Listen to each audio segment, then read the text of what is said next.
C'est l'heure du bilan pour les députés à l'Assemblée nationale au moment de quitter l'hémicycle de Ngouaïkele. Alors que le corps électoral va bientôt être convoqué en vue de la présidentielle d'octobre 2025, d'aucuns regrettent que la question de la révision du code électoral reste tabou à l'Assemblée nationale.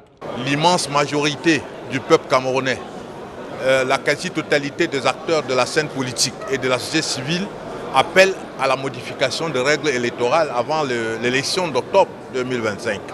Et nous terminons la session qui aurait pu être l'opportunité de satisfaire cette attente-là sans que cela ne figure dans l'agenda des travaux de la session.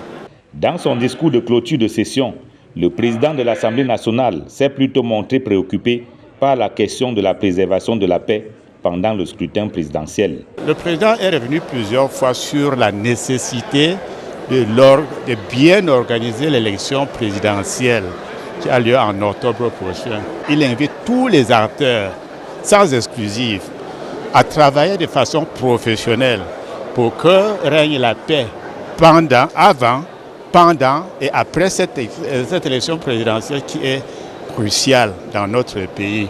Discours peu convaincant selon l'opposition pour qui la meilleure manière de préserver la paix aurait été d'aborder la question du code électoral. L'Assemblée nationale ne joue pas sa partition. Pourquoi ne pas laisser prospérer même les initiatives parlementaires en matière de vote de loi au Cameroun? Les parlementaires pouvaient normalement soumettre une proposition de loi portant modification du code électoral si le président de la République n'entend pas le faire. 2025 est une année charnière dans l'histoire politique du Cameroun. Pourtant, au moment où s'achève la session de mars à l'Assemblée nationale, la question du code électoral reste en suspens. Les députés quittent l'hémicycle sans l'avoir abordée.